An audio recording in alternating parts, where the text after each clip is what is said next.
प्राचीन भारतीय दर्शन है। और सांख्य दर्शन के जो प्रणेता है, संस्थापक हैं कपिल मुनि। तो थोड़ा संक्षेप में बताइए कि सांख्य दर्शन क्या संख्या ज्ञान से जुड़ा हुआ है, जैसा कि शाब्दिक अर्थ से प्रतीत होता है? तो इसके शाब्दिक अर्थ और इसमें छुपे मूल हैं, तो जरा स्पष्ट इसका शाब्दिक तो आपने बता दिया कि संख्या से जुड़ा है, पर होता ही है कि जो एक नियमित स्टेज वाइज जो भी गति है वो कैलकुलेशन में सांख्य में आ जाती है। अच्छा, इसे कहा जाए तो विज्ञान और कला, परंतु पुराने बहुत समय में लोग विज्ञान को नहीं समझते थे या इतना आविष्कार जनता तक नहीं था। जिसने विज्ञान समझा वो तो समझा, पर वो बता नहीं पाया तो विज्ञान चलता है। तो वो आ जाए, उसे आप ले लीजिए गणित। गणित एक निश्चित नियम के अनुसार चलता है। यदि गणित में कोई समीकरण हम गलत लगाते फॉर्मूला, तो उत्तर तो फार्मूले के हिसाब से पहुंच जाता है, उत्तर गलत नहीं है। वो फार्मूला लगेगा तो वही उत्तर आएगा। आप फार्मूला बदल दो तो उत्तर दूसरा हो जाएगा। तो सांख्य योग ये है कि क्योंकि हम एक निश्चित एक क्रम अनुसार परमात्मा की खोज में लगे और हम संसार से उतना उसको वेटेज नहीं देते, भाव हमारे प्रमुख नहीं है, और मानव सपूत एकांत में है कहीं है, या जिन लोगों के बीच में हमारा वास है वो ना तो हमारे हृदय से समझते हैं ना हमारी भाषा समझते हैं और उतना अधिकार नहीं कि साथ बैठे। तो जब हम परस्पर कोई चर्चा करेंगे ही नहीं तो एकांत में फिर वो चलने लगता है कि हम सही राह पे हैं कि नहीं है, तो उसकी जांच करते हैं सेल्फ। जैसे हम अपना अकाउंट बनाते हैं तो खुद अकाउंट को चेक भी करते हैं। तो सांख्य है उस दृष्टि, ये है तो कहते हैं ना ज्ञान ध्यान, ये सारे योग श्रेणी में चले जाएंगे एक तरीके से सांख्य में। और जो ये भक्ति है, जो प्रेम है, जो समर्पण है, ये दूसरा मार्ग प्यार कर लेगा। जैसे हमारी एक स्ट्रीम होती है, एक कॉमर्स होती है, साइंस होती है, आर्ट्स होती है, तो ये उस तरह से है। सांख्य की सिंपल सामान्य शब्द में यही। और यदि कुछ है तो आप बताइए तो बिल्कुल। हाँ, अभी सांख्य दर्शन गीता में अलग से एक अध्याय है पूरा। हाँ तो आगे उसके बाद में चर्चा करेंगे। अभी हाँ शाब्दिक अर्थ स्पष्ट हो गया ये। हाँ, सांख्य है ये जिसमें सारी, इसको कहते हैं ना, यम नियम आसन प्राणायाम प्रत्याहार धारणा ध्यान समाधि। फिर यम भी 5 है, नियम भी 5 है, इस तरह से प्राणायाम प्रत्याहार, प्रत्याहार भी समझना होता है इंद्रियों से संबंधित।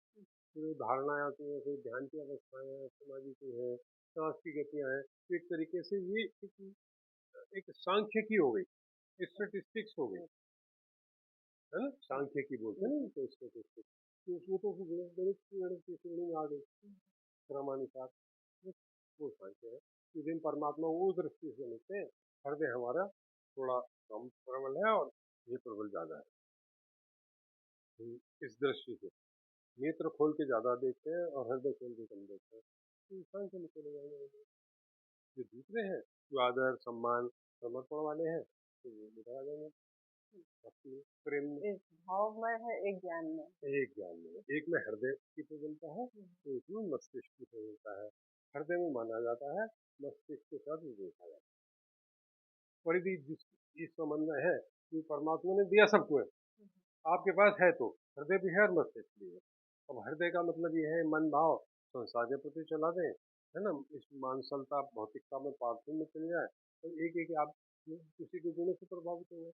तो अन्य लोग ये कहते हैं कि आपने उसमें क्या देखा, आप इतनी इज्जत करते हैं तो क्यों करते हैं, रेस्पेक्ट क्यों करते हैं, क्योंकि उनके पास पत्थर क्यों आते हैं, वो तो नहीं समझ पाते।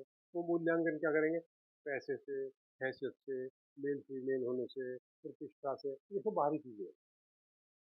अंतर्मन में ये हो जाता है कि उसके पास कुछ भी नहीं है। अब मीरा तो रानी थी, चित्तौड़ की थी नहीं, और वो कहाँ पहुंच गई, रैदास के पास, रविदास। तो चमड़ा एक तरीके से बिल्कुल उस स्तर का काम है जो शरीर की भी स्वच्छता नहीं होती, और एक स्त्री युवा महारानी और वो उनके पास पहुंची, क्यों वो ये नहीं देख रहे।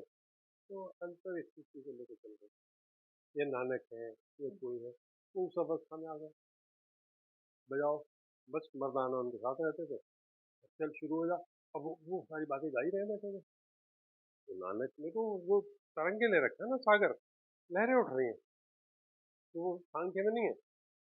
नानक सांख्य में नहीं है, नानक भक्ति के रास्ते भक्ति में भी नहीं है। ज्ञान हाँ ज्ञान और भक्ति दो अलग चीजें हाँ, हैं। ज्ञान अलग का है। और हमने समावेश दोनों का है।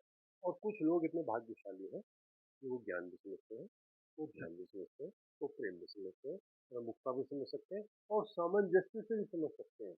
जैसे हमारे ही ग्रुप में कुछ लोग ऐसे ना जो डॉक्टर्स डिग्री वाले बहुत हैं, फिर यदि मास्टर डिग्री है तो 2 3 4 सब्जेक्ट में इनमें है ना उतनी विविधता। मुझे ठीक है मास्टर डिग्री मिल गई है तो फिर क्या करना है, ये अपना भाव है हमारा। या ये थे हमारे रामकृष्ण परमहंस, इन्होंने अनेक मार्गों से उस सिद्धि तक पहुंचने का प्रयास किया, और ये करते करते वो मतलब सखी संप्रदाय तक आ गए कि आखिर कोई सखी, कोई नारी किस प्रकार परमात्मा को प्राप्त होगी। तो वो अंतर मन से इतने नारी हुए कि उनके शरीर में नारीत्व प्रकट हो गया। रामकृष्ण परमहंस, जो कि अभी ऐतिहासिक है, 100 साल पुरानी घटनाएं हैं। तो ये लगन होनी चाहिए हमारी।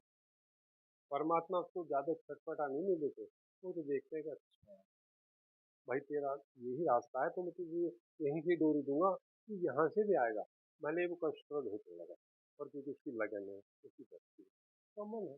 जैसे आप कपड़ा खरीदते हैं, आपको वो साड़ी सेंटर वाले सब कुछ दिखाते हैं, पर जब देखते हैं कि भाई आपकी चॉइस ये है, आप इसी ग्रुप को पसंद करते हैं, कपड़े के या कलर के, तो वो आपको कैसे देंगे? ठीक है ना।